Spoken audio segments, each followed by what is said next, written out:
Sa isang kisap mata ay nagbagong anyo ang gintong espada na bumaon sa dibdib ni Niu Ao at naging isang marahas na dragon, dahilan upang mapilitang umatras si Zhao Mu nang may pag-iingat.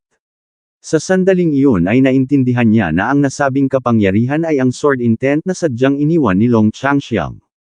Gamit ang lahat ng natitirang lakas ng kanyang katawan, pilit niyang sinalubong ang malupit na atake habang buong galit na isinisigaw ang pagpapalabas sa kapangyarihan ng Human Emperor Bloodline. Dahil sa tindi ng banggaan at bigat ng puwersang tumama sa kanya, halos sabay-sabay na umagos ang dugo mula sa kanyang mga mata, ilong, at bibig. Kasunod nito ay isang nakayanig daigdig na pagsabog ang umalangaw sa buong paligid na tila yayanig sa pundasyon ng lupain. Dahil sa labis na pag-aalala ay nagtangkang sumugod si Lu Qi upang saklolohan si Zhao Mu, subalit mabilis siyang pinigilan ni Chu Jiaoran at mariing sinabing wala na itong silbi. Sa kanyang pananaw, ang sword intent ng isang nascent soul cultivator ay imposibleng mapagtagumpayan ng sinumang nasa foundation establishment stage lamang, kaya naniniwala siyang malamang ay naglaho na at naging abo ang katawan ni Zhao Mu. Palihim na napamura si Chu Jiaoran sa kanyang isipan dahil sa pagkaantala ng kanyang mga plano at sa katotohanang wala na siyang paraan upang maisakatuparan ang mga utos ng kanyang master. Habang unti-unting humuhupa ang usok, bahagyang tumawa si Niu Ao habang mapanghamong lumalapit sa pinangyarihan ng pagsabog. Malamig niyang sinabi na iyon ang nararapat na kahantungan ng sinumang nagtatangkang lumaban sa isang taong mas mataas ang katayuan sa kanya.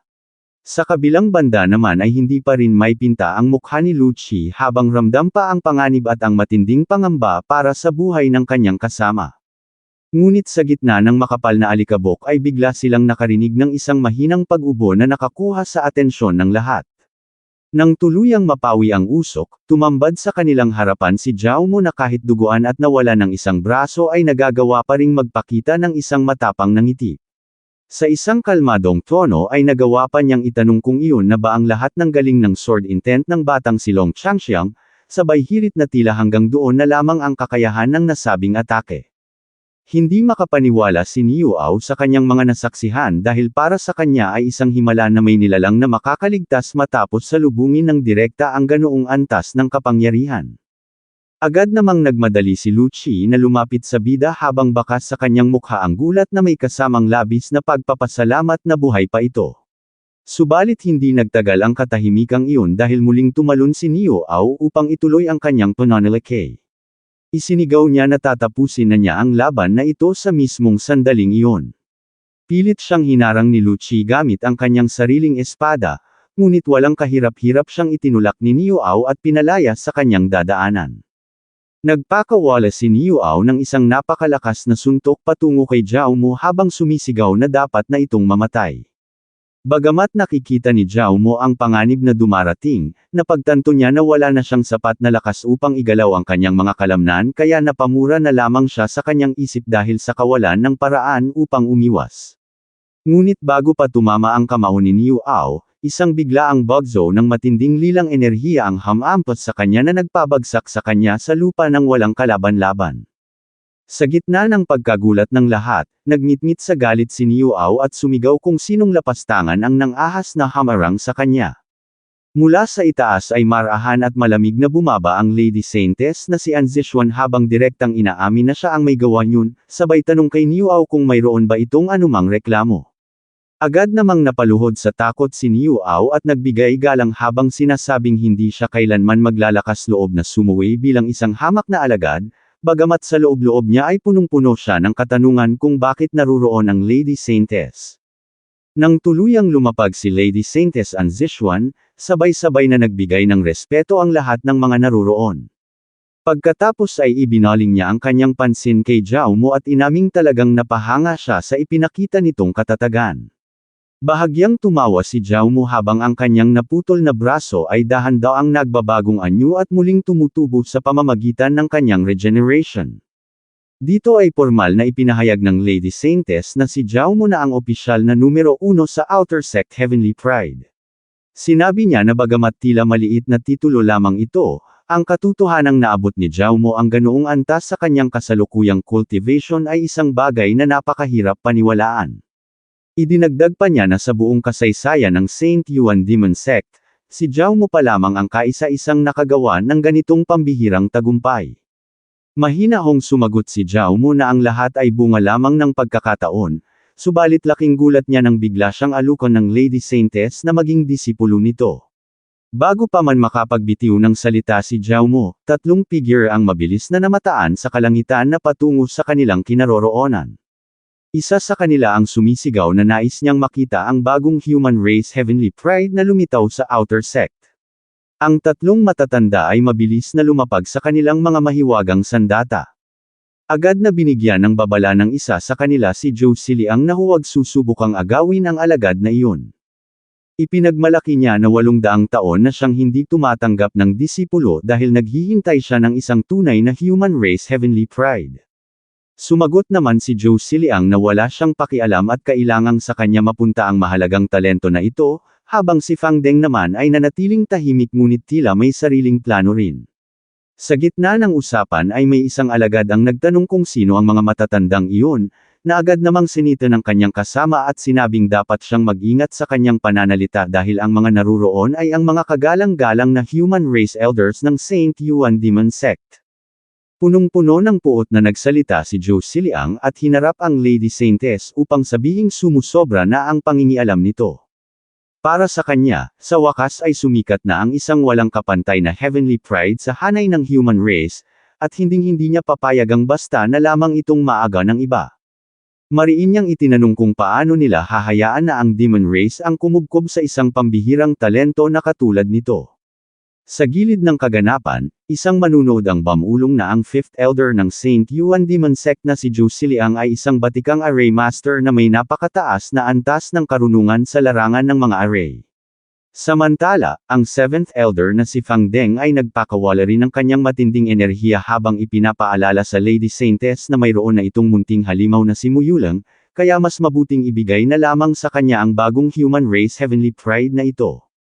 Ayon sa iba pang mga usap-usapan, si Fang Deng ay maaaring hindi kilala sa purong lakas ng pakikipaglaban, ngunit siya naman ay isang tanyag at iginagalang na alchemist sa buong sekta. Kasunod nito, pumasok sa usapan ang 3rd Elder na si Dugu Zon at buong igting na sinabi na sa mundo ng cultivation, ang lakas lamang ang tunay na sukatan ng halaga. Nangako siya kay Zhao Mo na kung tatanggapin siya nito bilang master, bibigyan niya ang binata ng isang buong set ng artifact armor na may antas na 7 grado pataas, at ipapasa rin niya ang bunga ng kanyang buong buhay na pag-aaral, ang Battle Heaven and Earth Art. May mga manunood na nakakaalam sa kasaysayan ni Dugu Zon ang nagbahagi na siya ang taong umasa sa Heaven and Earth battling technique upang makapasok sa pinakamalalim na bahagi ng Ancient Absolute Forbidden Ground, na siyang naging susi upang makamit niya ang posisyon bilang 3rd Elder.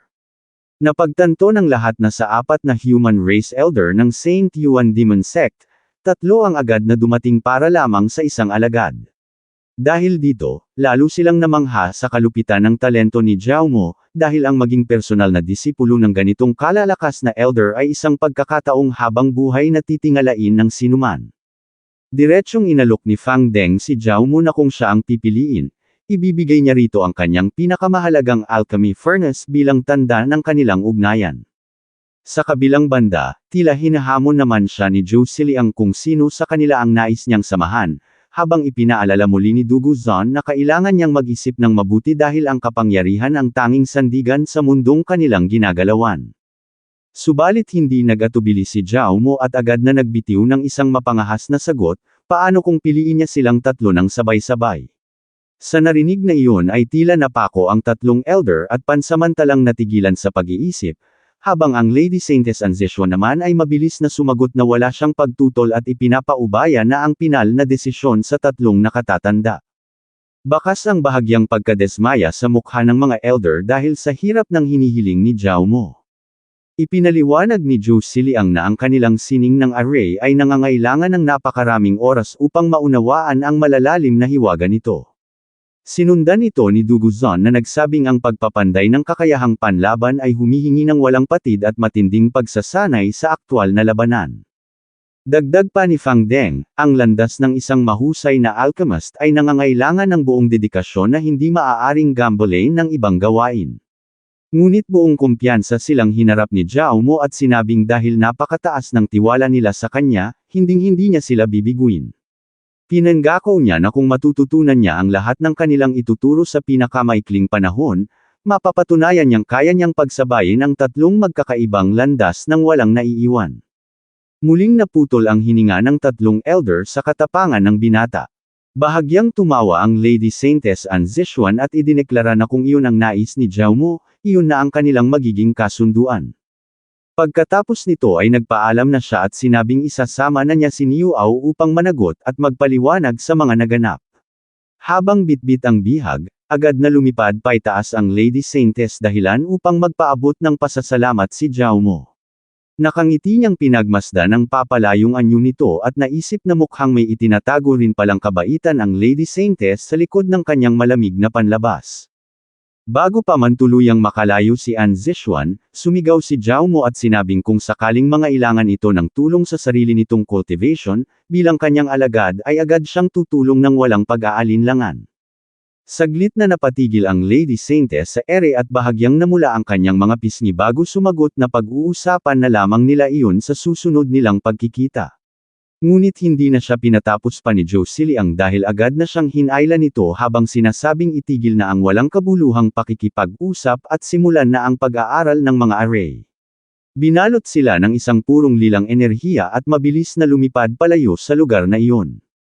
Hindi na pumalagpas si Zhao Mo, subalit bago sila tuluyang maglaho sa paningin ng madla ay nagawa pa niyang tawagin si Senior Sister Lu Qi. Binalaan niya itong mag-ingat dahil may posibilidad na balikan siya ni Long Changxiang para mag-haiganti. Kumaway naman si Lu Qi bilang tugon at tiniyak na mag-iingat siya sa bawat hakbang. Hindi makapaniwala ang mga saksi sa kanilang nakita habang pinagmamasdan ang pag-alis ni Zhao Mo sa ilalim ng pangangalaga ng isang makapangyarihang elder. Sa isang sulok naman ay may isang demon cultivator ang napalunok at hindi maitago ang takot sa kanyang mukha. Siya ang taong dumakip kay Zhao Mo noon, at sa kanyang isipan ay hindi niya matanggap na ang batang itinuring niyang bihag ay isa na ngayong personal na disipulo ng mga pinakamataas na elder. Dahil sa matinding kaba, batid niyang maaaring hindi na siya magkaroon pa ng puwang sa loob ng Saint Yuan Demon Sect dahil sa laki ng kanyang pagkakamali. Ito na po nagtatapos ang ating kabanata, abangan ang mga susunod pa nating upload. Huwag din kakalimutang mag-like, share, subscribe at i-click ang notification bell para lagi kayong updated sa mga susunod pa nating mga video.